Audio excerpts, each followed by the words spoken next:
Muli na namang hinaras ng mga barko ng China ang mga barko ng Pilipinas sa West Philippine Sea at ang dalawang bangka ng mga Pilipinong mangingisda lumubog. Si Vel Custodio ng PTV sa Balitang Pambansa.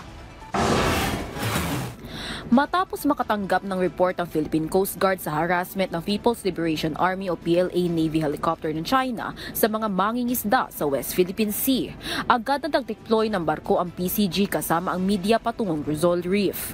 Sa paglalakbay ng PTV News Team sa West Philippine Sea, nagroon ng dangerous maneuver ang hindi bababa sa dalawang barko ng China Coast Guard o CCG malapit sa Escoda Shoal, pasado alas 7 ng gabi noong Sabado. Naulit pa ang pangaharang ng barko ng China bandang alas 10 ng gabi. They also think na ang presensya nila dito ay lehitimong maritime law enforcement. But in reality, alam naman natin, no? In the middle of the night, you're going to cut a particular vessel. No? This is very dangerous. Maaaring magdulot ito ng banggaan at maging resulta ng isang sakuna. No? But our Philippine Coast Guard commanding officers are always professional and very competent, no, in terms of seamanship skills. Kung kaya't we were able to prevent this kind of collision with the Chinese Coast Guard. Pasado alas 6 ng umaga, December 1, nakarating kami malapit sa Iroquois o Rizal Reef, kung saan sinasabing nakuhaan na footage ang PLA Navy helicopter.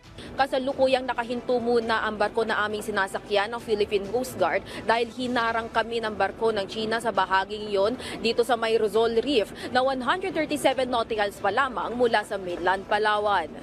Mahigit 18 bangka ng mangingisda ang pumalaot sa Rizal Reef. Lumapit ang mga bangka ng mga mangingisda sa BRP Melchora Aquino, pero maging ang kasama naming barko ay nilapitan din ng CCG. Dito naman kung makikita nyo sa bahaging kaliwa ng inyong screen ng Philippine Coast Guard ay hinaharang na rin ang isa pang barko ng China sa bandang kanan.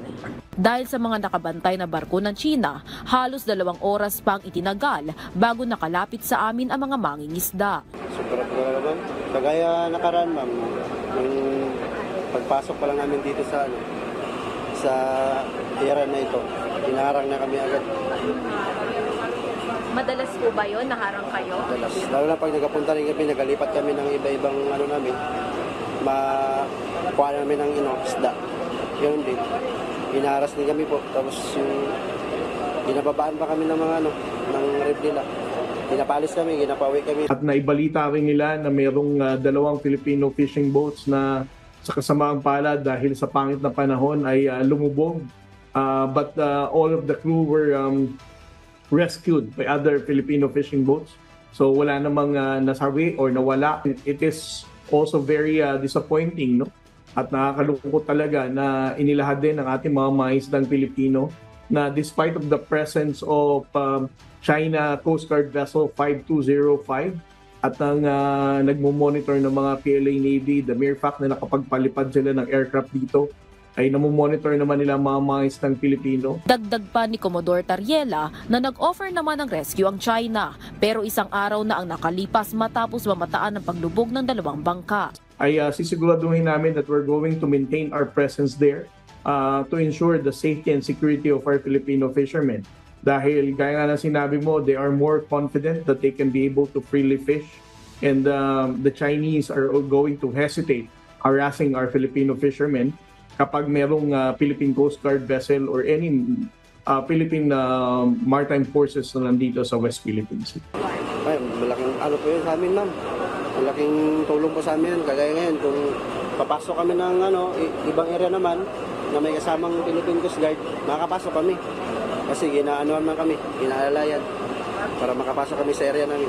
Para makapangawin kami ng maganda.